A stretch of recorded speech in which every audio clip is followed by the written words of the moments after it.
Thân chào cả nhà, không nên xem chùa đâu đó. Nhớ đăng ký, like, comment để ủng hộ team nha.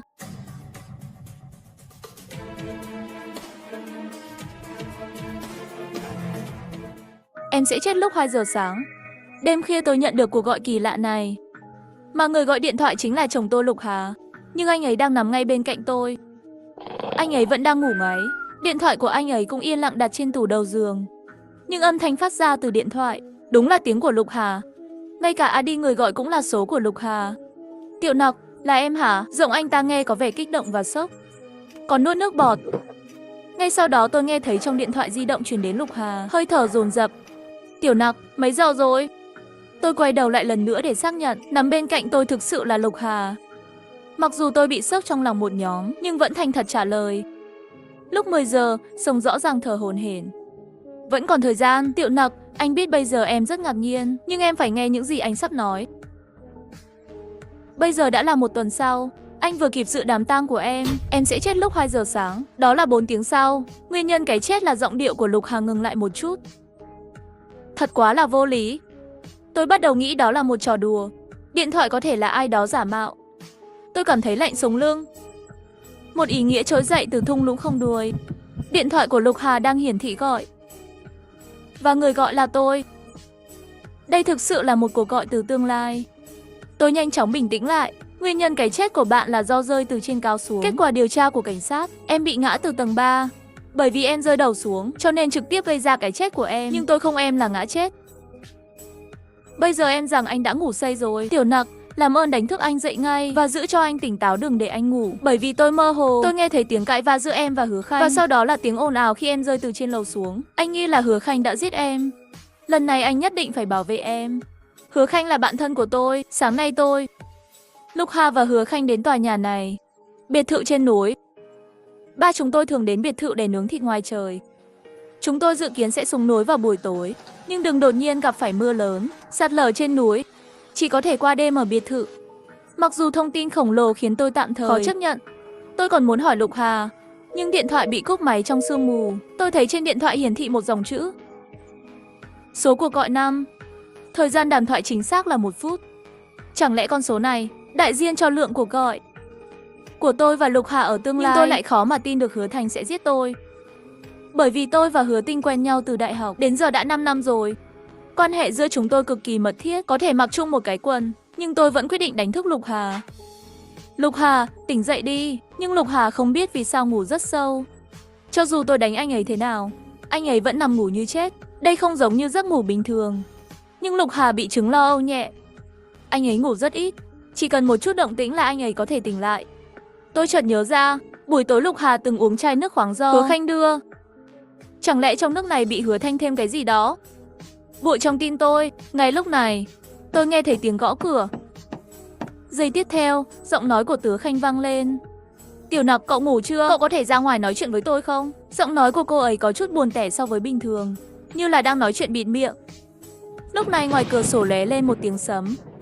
Tôi sợ lắm, giữ hơi thở không dám lên tiếng. Nhưng tôi chợt nhận ra cửa phòng không khóa. Mặc dù tôi đã lấy động tĩnh nhỏ nhất đến trước cửa, nhưng không ngờ tai của Hứa Khanh lại nhạy bén như vậy. Tôi nghe thấy tiếng động. Tiểu Nặc, cậu vẫn chưa ngủ phải không? Tôi không dám phát ra tiếng động.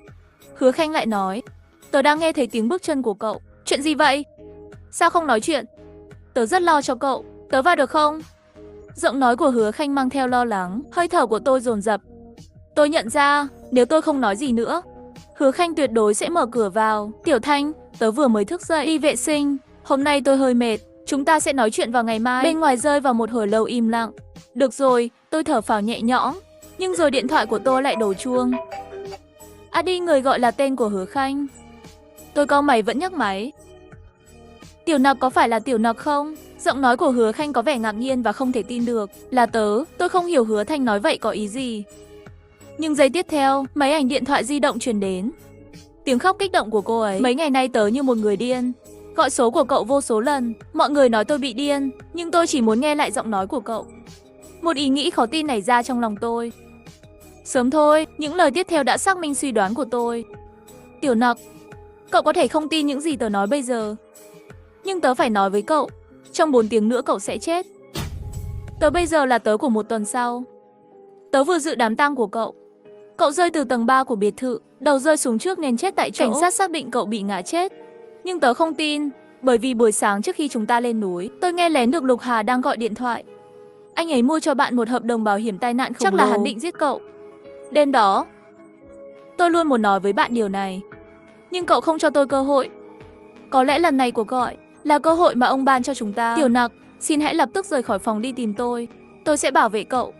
Từ Thanh vội vàng nói. Lúc này cuộc gọi đột ngột kết thúc. Điện thoại của tôi hiển thị lại cuộc gọi. Thời lượng là 1 phút. Số cuộc gọi còn lại là 4. Tay tôi cầm điện thoại không khỏi run rẩy. Chẳng lẽ vừa rồi Hứa Thanh muốn tìm tôi nói chuyện, chính là muốn nói cho tôi biết chuyện Lục Hà mua bảo hiểm. Tôi quay đầu lại nhưng lại phát hiện Lục Hà không biết từ khi nào đã tỉnh lại. Trong 4 tiếng nữa cậu sẽ chết. Thời gian của tớ bây giờ đã là 1 tuần sau. Tớ vừa dự đám tang của cậu. Cậu rơi từ tầng 3 của biệt thự, đầu rơi xuống trước nên chết tại chỗ. Cảnh sát xác định bạn bị ngã. Nhưng tôi không tin, bởi vì buổi sáng trước khi chúng ta lên núi, tôi nghe lén được Lục Hà đang gọi điện thoại. Anh ấy mua cho bạn một hợp đồng bảo hiểm tai nạn khổng lồ. Chắc là hắn định giết cậu. Đêm đó, tớ luôn muốn nói với cậu điều này, nhưng cậu không cho tớ cơ hội. Có lẽ lần này cuộc gọi là cơ hội mà ông trời ban cho chúng ta. Tiểu Nặc, xin hãy lập tức rời khỏi phòng đi tìm tớ sẽ bảo vệ cô. Từ Thanh vội vàng nói. Lúc này cuộc gọi đột ngột kết thúc. Trên điện thoại của tôi hiển thị lại thời lượng cuộc gọi là 1 phút. Số cuộc gọi còn lại là 4. Tôi cầm điện thoại không giữ được run rẩy. Chẳng lẽ vừa rồi Hứa Khanh muốn tìm tôi nói chuyện, chính là muốn nói cho tôi biết chuyện Lục Hà mua bảo hiểm. Tôi quay đầu lại, nhưng lại phát hiện Lục Hà không biết khi nào tỉnh lại. Lục Hà mở mắt ra, nhìn thẳng vào tôi. Một khoảnh khắc, trong lòng tôi có cảm giác rùng rợn. Lục Hà, anh tỉnh rồi. Tôi vừa gọi thế nào cũng không tỉnh được. Hôm nay anh không biết chuyện gì đang xảy ra. Đầu rất đau. Anh ấy nhìn tôi, muốn nói lại rồi lại thôi. Tiểu Nặc, anh cảm thấy trạng thái hiện tại của anh không ổn. Tôi nghi ngờ có vấn đề với chai nước mà anh uống vào ban đêm. Tiểu Nặc, thật ra anh vẫn luôn muốn nói với em. Hứa Thanh hình như có vấn đề, nhưng mối quan hệ của hai người bọn em quá tốt. Anh thực sự không thể tìm thấy cơ hội thích hợp để nói. Em có nhớ cậu ấy từng nói với em không? Cô ấy bị bạn cùng phòng bắt nạt ở trường trung học chưa? Hứa Thanh thật sự đã về chuyện này. Cô ấy bị bạn cùng phòng bắt nạt ở trường trung học, sau đó chuyển trường. Tôi rất cảm thương cho cô ấy. Lục Hà cho tôi xem ảnh chụp màn hình tin tức. Ngày mùng 1 tháng 3 năm 2013, xảy ra hỏa hoạn bất ngờ trong phòng ngủ 405 của trường trung học xây dựng. Cả 3 người trong phòng đều chết. Chỉ có một học sinh không về ký túc xá sống sót. Trường trung học xây dựng là trường mà Hứa Khanh từng học. Lúc đó, ký túc xá của Hứa Khanh là phòng 405. Tim tôi đập thình thịch. Chuyện này Hứa Khanh chưa bao giờ nói với tôi. Tôi đã liên lạc với bạn học trung học của Hứa Khanh. Người đó nói với tôi, vụ cháy năm đó, cảnh sát nghi ngờ bạn cùng phòng cố ý phóng hỏa, nhưng không tìm thấy bằng chứng. Đó là một điều rất kỳ lạ. Hơn nữa Hứa Khanh chưa bao giờ bị bắt nạt. Thay vào đó, anh ấy và một trong những cô gái có mối quan hệ rất tốt. Nhưng kể từ năm thứ 2 trung học, mối quan hệ của họ không còn tốt đẹp như trước. Nói một cách chính xác là Hứa Thanh khiến mọi người trong lớp đều hơi sợ. Tại sao vậy? Lục Hà hít thở sâu và nói tiếp. Hứa Thanh bị bắt cóc. Trước khi bị bắt cóc, tính cách rất trầm lặng và hướng nội, nhưng kể từ khi bị bắt cóc, tính cách của anh ấy thay đổi hoàn toàn, trở nên rất ảo tưởng. Bạn học của Hứa Khanh nói, cô ấy cho người ta cảm giác rất kỳ quái, ngay cả thói quen ăn uống cũng không giống như trước, giống như đổi một người khác vậy. Anh đã tìm thấy tin tức khi Hứa Khanh bị bắt cóc. Tôi thấy trong điện thoại của Lục Hà, kẻ bắt cóc bị bắt trên điện thoại di động. Đó là một phụ nữ trông rất dữ tợn. Nhưng điều làm tôi sợ nhất là người phụ nữ trong ảnh đang cười. Quan trọng nhất là kẻ bắt cóc và Hứa Khanh gần như giống hệt nhau. Lúc này Lục Hà nhìn tôi, nói ra một câu khiến tôi sợ hãi. Tiểu Nặc, em cảm thấy lúc đó trở về là Hứa Thanh thật sự sao? Tôi sợ đến nỗi tóc mình dựng đứng vì lời nói của Lục Hà. Lúc này điện thoại của tôi lại đổ chuông. Tôi nhìn xuống xem có phải là điện thoại của Hứa Khanh không. Nói chính xác là từ Hứa Khanh 1 tuần sau. Tôi nhanh chóng đi vào nhà vệ sinh trong phòng, nhấc điện thoại lên. Bên kia điện thoại vẫn là giọng nói của Hứa Khanh đang khóc. Gọi được một chút liền tắt vậy. Tớ còn rất nhiều chuyện chưa nói xong, gọi tận mấy lần rồi mới gọi được. Tiểu Nặc, tớ muốn nói cho cậu một chuyện về Lục Hà, rất quan trọng. Sau khi cậu chết, tớ đã thuê người điều tra Lục Hà. Anh ta còn có một anh trai sinh đôi. Anh trai của Lục Hà từ nhỏ tính cách rất kỳ quái, 12 tuổi vẫn tè rầm, thích giết hại động vật và thường xuyên có hành xáo bạo lực với bạn học. Đây là tiềm năng giết người điển hình. Khi Lục Hà 14 tuổi, anh trai của anh ta đánh bạn học bị thương nặng, mất rất nhiều tiền. Đêm trước khi anh ta đến trại trẻ vị thành niên, có một đám cháy lớn trong nhà. Anh trai của Lục Hà chết trong đám cháy. Tớ đã suy nghĩ rất nhiều. Tại sao Lục Hà lại giấu chúng ta chuyện này? Cậu nói người đàn ông đã chết trong đám cháy. Có thể là Lục Hà thật không? Trái tim tôi thắt chặt. Cặp song sinh thường trông rất giống nhau. Nếu như năm đó sống sót không phải Lục Hà, mà là anh trai sinh đôi của anh ấy, để trốn thoát mà đốt nhà đi, vậy là anh trai của Lục Hà nhất định sẽ sống sót như Lục Hà. Hơi thở của tôi đột nhiên dồn dập. Lời nói của Hứa Thanh và Lục Hà người nào mới đáng tin? Rốt cuộc ai là thật? Ngay lúc này, có tiếng gõ cửa. Tiểu Nặc, cậu không sao chứ? Anh nghe thấy em đang nói chuyện với ai trong đó. Em không sao. Hứa Thanh trong điện thoại hạ giọng sợ hãi nói. Tiểu Nặc vừa rồi, nguyên nhân cái chết của anh đã thay đổi. Không phải là rơi từ trên cao mà thay đổi thành bị tổn thương tim. Cậu bị đâm chết. Lúc này điện thoại tự động cúp máy. Thời gian đàm thoại 1 phút đã hết. Số cuộc gọi còn lại là 3. Trái tim tôi đập dữ dội. Tôi nín thở, nhìn ra nhà vệ sinh qua mắt mèo. Trên tay Lục Hà cầm một con dao cực kỳ sắc bén. Tôi vô thức nghĩ đến những lời vừa rồi của Hứa Thanh. Cậu bị đâm chết. Tay nắm cửa như thế này chậm rãi vặn lên. Tôi sợ hãi lùi lại. Khoảnh khắc cánh cửa mở toang.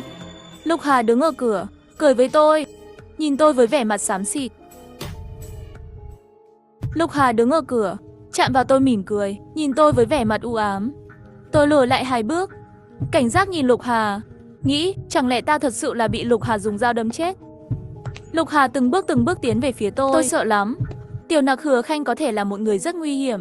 Chúng ta cần vũ khí tự vệ. Anh ấy đưa con dao cho tôi đã cầm dao, dùng sức nắm trong tay. Lục Hà, anh đã bao giờ có một người anh em sinh đôi?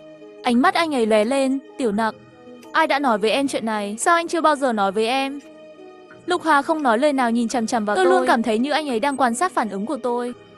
Sau một thời gian dài im lặng, Lục Hà nhẹ nhàng thở dài một hơi, biểu tình nặng nề nói. Tiểu Nặc, từ trước đến nay, anh thật sự không muốn nói với em chuyện này. Nó là vết sẹo cả đời của anh. Anh trai tôi là một kẻ tâm thần. Hắn từng làm rất nhiều chuyện điên cuồng tàn nhẫn. Nhưng đêm xảy ra hỏa hoạn, hắn đã cứu tôi và bảo vệ tôi. Và chính anh ấy, thành một cái xác cháy đen. Tôi luôn ghét và sợ anh trai này. Nhưng cuối cùng, chính anh ấy đã cứu mạng tôi. Cho nên Tiểu Nặc, anh không muốn nhắc đến chuyện này với em. Vậy còn, chuyện anh mua bảo hiểm cho em sao cũng không nói cho em biết? Một chút ngạc nhiên xuất hiện trên mặt anh ấy. Sau đó bất đắc dĩ nói là Hứa Khanh nói cho em biết. Anh có một người bạn rất thân. Trước đây em cũng đã rồi. Người nói trông ngu ngốc.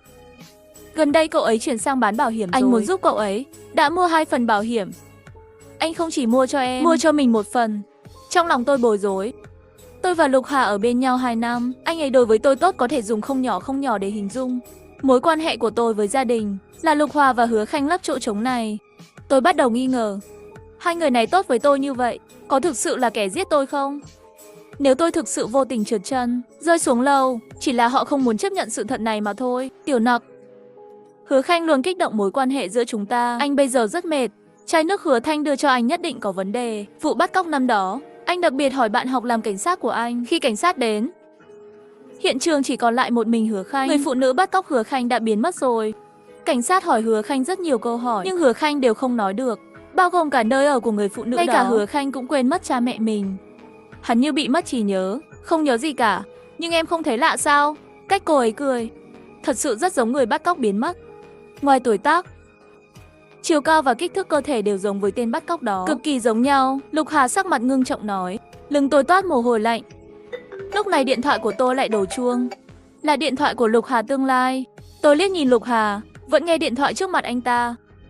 Lục Hà, cuối cùng tôi cũng gọi lại được rồi. Bây giờ là 10, trong vài giây nữa sẽ có một tiếng động lớn ở tầng dưới. Vì sự an toàn của em, anh sẽ một mình xuống lầu kiểm tra.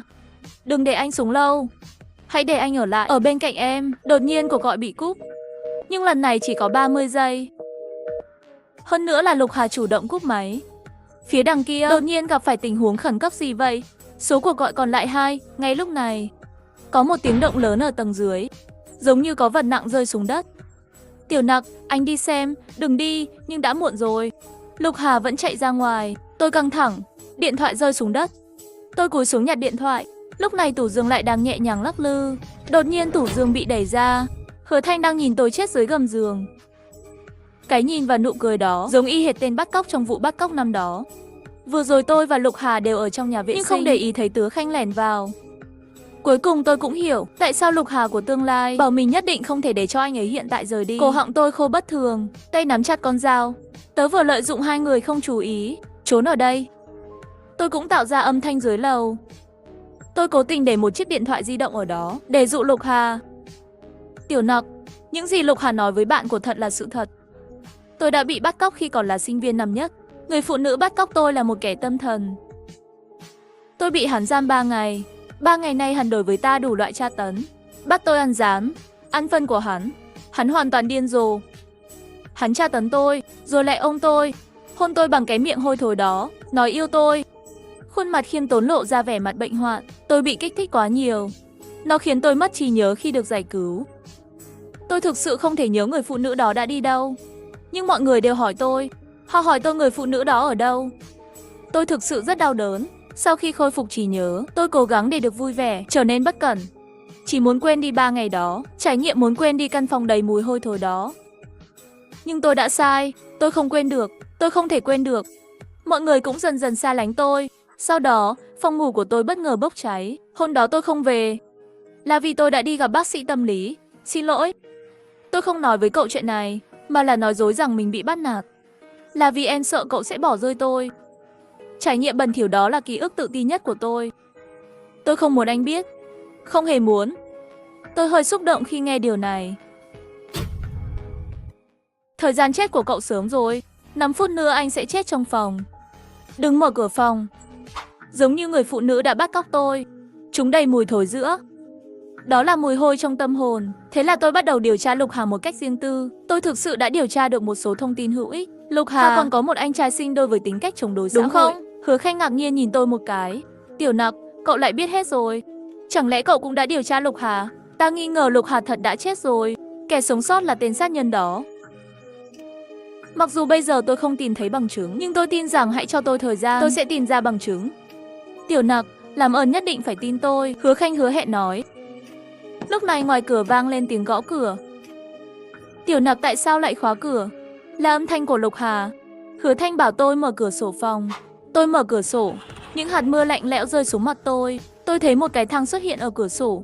Chúng ta phải ra khỏi đây, ở yên đây. Chỉ là để Lục Hà có cơ hội ra tay với chúng ta. Tôi đã chuẩn bị trước thang rồi. Cậu xuống trước đi, Tiểu Nặc, Hứa Thanh nói một cách vội vã. Đột nhiên điện thoại của tôi lại kêu.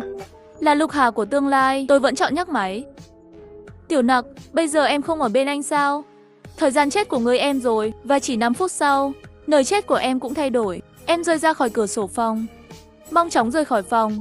Em không ở cùng với Hứa Thanh phải không? Anh đã tìm thấy rồi. Hắn không phải là chứng cứ của Hứa Khanh thật sự. Tiểu Nặc, bạn học cảnh sát của anh vừa nói với anh. Thi thể của Hứa Thanh thật đã được tìm thấy. Đã là một bộ xương rồi. Thời gian chết của anh ấy, đó là ngày thứ 3 anh ta bị bắt cóc. Bây giờ trước mặt bạn không phải là Hứa Thanh, là tên bắt cóc mặc trang phục Hứa Thanh. Nếu bây giờ bạn đang ở với Hứa Thanh, xin em nhất định phải giết cô ta. Dùng con dao anh đưa cho em. Cô ta là một tên bắt cóc hung ác. Cô ta có ý định giết anh. Giết hắn chỉ là tự vệ. Em là một cô gái dũng cảm. Tiểu Nặc, em nhất định phải sống sót. Cuộc gọi lại bị gián đoạn. Số cuộc gọi 1. Tiểu Nặc, mau mở cửa. Lục Hà ngoài cửa vô cùng lo lắng kêu lên. Tay nắm cửa lắc rất dữ dội. Hứa Thanh vội vàng nhìn Tiểu Nặc của tôi. Ngươi còn đứng đó làm gì? Cậu cứ đi đi. Cửa này không giữ được lâu đâu. Ta lẳng lặng nhìn hắn. Tiểu Thanh, sao cậu không xuống trước? Hứa Thanh sửng sốt. Mục tiêu của Lục Hà là cậu. Tiểu Nặc, sự an toàn của cậu là trên hết. Ánh mắt anh ấy tràn đầy lo lắng cho tôi. Và rồi điện thoại của tôi lại đổ chuông. Tôi biết đây là cơ hội cuối cùng của tôi. Tôi nghe máy. Đó là Hứa Thanh tương lai. Tiểu Nặc, tôi đã tìm thấy bằng chứng cho thấy Lục Hà không phải là chính mình. Mẹ của bạn tớ là bác sĩ ở bệnh viện. Lục Hà và anh trai đều do mẹ anh đỡ đẻ. Đừng nghe lời anh ta. Tôi xem ảnh cặp song sinh. Chúng trông rất giống nhau. Nhưng sự khác biệt duy nhất, đó là anh trai của Lục Hà có một vết đốm đen trên lưng. Màu sắc của vết bớt, nhưng trên Lục Hà không có. Tiểu Nặc, nghe đây. Thời gian chết của cậu sớm rồi. 5 phút nữa cậu sẽ chết trong phòng. Đừng mở cửa phòng. Đừng để Lục Hà vào. Làm theo lời tớ nói đi. Tớ sẽ không bao giờ làm tổn thương cậu. Cuộc gọi cuối cùng bị ngắt. Số cuộc gọi không. Bây giờ chỉ có thể để tôi tự phán xét. Rốt cuộc ai là người đã giết tôi? Tôi nhìn chằm chằm vào mặt Hứa Thanh nhưng lại nhớ ra rất nhiều. Khi học đại học, lần đầu tiên tôi thất tình. Hứa Thanh ôm tôi khóc không thở được. Nói có tớ ở đây khi tôi ốm. Mỗi lần đều là Hứa Khanh sau lưng tôi chạy đến phòng y tế. Lúc này trong lòng tôi có phán đoán của riêng mình. Không chính xác, đã đến lúc tôi phải chiến đấu trở lại. Thời gian 6 giờ trước khi chết đến 8 giờ tối. Trước khi nhận được điện thoại từ Lục Hà, thật ra tôi còn nhận được một cuộc gọi. Tống Nặc, tôi là cậu trong 6 giờ tới. Chúng ta chỉ có 1 phút để nói chuyện. Vì vậy, bạn không cần phải nói chuyện. Này, đến lúc 2 giờ sáng. Bị Lục Hà đẩy từ trên lầu xuống. Cậu chảy rất nhiều máu, nhưng lúc này cậu không chết.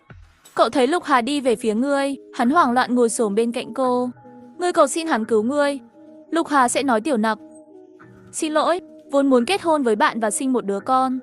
Nhưng ông cảnh sát già cứ nhìn chằm chằm vào tôi, hình như đã phát hiện ra thân phận của tôi. Tôi cần một khoản tiền để sống cả đời ở nước ngoài.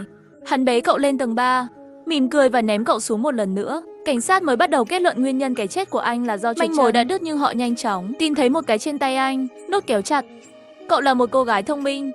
Lục Hà không nhìn cái nút mà em đang cầm. Đây là manh mối cậu để lại cho cảnh sát. Tôi đoán là cậu đang bị sốc. Tại sao tương lai người rõ ràng đã chết rồi, tôi vẫn có thể gọi cho bạn chứ? Thực ra tôi cũng rất ngạc nhiên, bởi vì bây giờ tôi quay lại 1 phút trước khi bị Lục Hà đẩy xuống. Mặc dù tôi không biết tại sao Lục Hà lại tránh cảnh sát, nhưng điều quan trọng nhất bây giờ là cậu phải sống. Điện thoại bị ngắt rồi. Trong lòng tôi có một cơn sóng khủng khiếp, nhưng tôi đã chấp nhận nó nhanh nhất có thể. Quyết định tấn công trước. Đừng sợ. Giết người rất đơn giản. Nhắm mắt lại, ta đến đây. Gia đình của tôi rất tệ. Cha tôi là bờm rượu và thích đánh bạc. Mẹ tôi thì rất nhu nhược, nhút nhát đến nỗi mỗi lần cha tôi đánh tôi, mẹ chỉ có thể trốn trong phòng không dám ra ngoài. Hắn không bao giờ đứng lên để bảo vệ con gái tôi chỉ có thể tự chăm sóc vết thương, học cách mạnh mẽ. Lần cuối cùng bố tôi đánh tôi đã phản kháng. Ông ta không ngờ tôi lại chống cự, tạm thời không chuẩn bị, rơi mạnh xuống đất.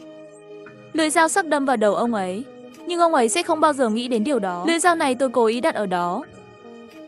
9:30 điện thoại của Lục Hà đổ chuông. Tôi cảm thấy anh ấy mở mắt. Tôi cảm thấy Lục Hà nhìn tôi một cái. Tôi giả vờ như đang ngủ. Lục Hà nghe điện thoại, nhưng anh ta không nói gì. Rất nhanh sau Lắc Hà như không có chuyện gì cúp điện thoại. Nằm ngủ bên cạnh tôi. Nhưng hắn không biết, lúc này tôi đã đứng dậy, nhấc điện thoại lên. Trên điện thoại có lịch sử cuộc gọi 1 phút. Nhưng khi tôi thấy người gọi, đồng tử lập tức co lại. Người gọi cho thấy đây là số của Song Lục Hà, một cuộc gọi tự gọi cho mình. Lục Hà có lẽ chưa bao giờ biết tôi đã cài đặt một phần mềm ghi âm điện thoại của anh ta. Mỗi cuộc điện thoại của anh ta sẽ được ghi âm tự động. Trong phần mềm này, tôi đã mở phần mềm này, điều chỉnh âm lượng đến mức thấp nhất, run rẩy đặt vào tai. Lục Hà, tôi là bạn trong tuần tới. Xin đừng ngạc nhiên, nghe tôi này, cậu đang chạy trốn tránh cảnh sát. Cậu không có tiền, sống như một con chuột trong cống. Hồi nhỏ cậu rất thông minh, khi xảy ra hỏa hoạn, cậu nằm dưới người em trai đang hôn mê. Vì vậy, cậu có thể sống sót sau đám cháy. Bạn luôn biết rằng cha mẹ bạn thích bạn hơn. Để không bị điều tra, cậu và Lục Hà chết đã đổi danh tính, sống thay cho Lục Hà. Ngay cả bây giờ, bạn thậm chí không thể nhớ tên ban đầu của mình. Chỉ tiếc, cảnh sát phụ trách chuyện này luôn nhìn chằm chằm vào cậu. Vì vậy, tôi biết cậu phải rời khỏi đất nước này. Tôi biết tối nay cậu đã làm xong rồi, chuẩn bị tấn công Tống Nặc. Nhưng bạn không bao giờ mong đợi. Khi anh đẩy anh ta xuống cầu thang, hắn kéo được một cái nút của cậu. Và nút này là bằng chứng cậu bị cảnh sát truy lùng. Giờ anh có cơ hội làm lại. Bạn có thể giết Tống Nặc một cách hoàn hảo, không để lại dấu vết. Nhưng cậu cũng phải loại bỏ Hứa Thanh. Hắn đã nghi ngờ cậu như viên cảnh sát đó, cắn người không thả. Và cô ta có lẽ đã phát hiện ra điều gì đó. Nhưng cậu không thể tự tử. Cách tốt nhất là mượn tay Tống Lạc. Giết hắn đi. Hứa Khanh có một nhược điểm chết người. Hắn từng bị bắt cóc hồi năm nhất trung học. Trải nghiệm đó khiến anh ta mất trí nhớ một thời gian ngắn, để lại một cái bóng rất sâu. Điều trị trùng hợp, và ký túc xá của cô ta vừa bị cháy, may mắn thoát chết. Đây là một vết thương hắn cố gắng che giấu. Cô ta tặng quà ghét bản thân từng bẩn thỉu, nhưng cậu có thể lợi dụng nó để khiến Tống Nặc nghi ngờ hắn. Một lời nói dối với sự thật luôn luôn đúng hơn một lời nói dối giả tạo. Tôi bình tĩnh, đặt điện thoại di động trở lại vị trí ban đầu, nhưng tay tôi không thể ngừng run rẩy. 10 giờ tối. Điện thoại từ Lục Hà tương lai đổ chuông. Khi tôi giả vờ sợ hãi, thời gian trả lời điện thoại sẽ trở lại 1:50 sáng. 10 phút đầu tiên tôi chết. Tôi bình tĩnh nhìn Hứa Thanh. Tiểu Khanh, tôi không muốn chạy trốn nữa. Bây giờ tôi đã phát hiện ra danh tính thực sự của tên khốn này. Vậy tôi sẽ đích thân tống hắn vào tù. Vì vậy, tôi cần cậu hợp tác với tôi. Khoảnh khắc tiếp TCO, cánh cửa phát ra một tiếng động bỗng nhiên ngã xuống đất. Lục Hà đạp cửa ra. Tiểu Nặc dùng dao kề vào cổ Hứa Thanh, dùng lực rất mạnh. Cổ của Hứa Tinh xuất hiện một vết máu nông. Cô ấy thở gấp. Tôi biết bệnh nghi ngờ của Lục Hà rất nghiêm trọng. Tôi phải làm cho anh ta tin tôi và Hứa Thanh đã trở thành thù địch. Lục Hà, chúng ta sẽ làm gì với cô ta? Gọi cảnh sát đi, tôi nói với giọng khàn khàn. Nhưng tôi đang quan sát phản ứng của Lục Hà. Quả nhiên anh ta không đồng ý báo cảnh sát. Hắn sợ cảnh sát, sợ bị phát hiện mình thực sự là ai. Không thể gọi cảnh sát, hiện tại chúng ta không có bằng chứng. Hứa Khanh hiện tại là tội phạm bắt cóc năm đó. Tiểu Nặc, chúng ta phải loại bỏ hắn. Hứa Thanh lúc này đã thể hiện hoàn hảo kỹ năng diễn xuất tinh tế của mình. Hắn khóc, tiếng hét giận dữ vào cổ họng. Tống Nặc, cậu không thể làm thế với tôi. Những gì anh ta nói đều là giả. Im đi, tôi nói. Lục Hà có vẻ thích thú với phản ứng của chúng tôi. Nếu tôi không biết anh ta đủ rõ, tôi sẽ không phát hiện ra. Trong ánh mắt hắn lúc này, với một niềm vui biến thái, hắn rất thích nhìn chúng ta giết nhau. Tôi không dám giết hắn. Giết người là một tội ác. Tôi run rẩy nói. Lục Hà đến bên cạnh. Hắn nắm lấy tay tôi cầm dao, thì thầm vào tai tôi, đừng sợ. Hắn phấn khích đến mức âm thanh đúng thật là một kẻ biến thái. Tôi cười thầm trong lòng. Giây tiếp theo, Lục Hà nhìn tôi không thể tin được. Bởi vì con dao trên cổ Hứa Thanh kia lúc này nhắm vào ngực hắn. Tôi cười như không cười nhìn hắn. Giết người hình như rất đơn giản. Chỉ cần nhẹ nhàng như vậy thôi, con dao sắc đâm vào ngực hắn.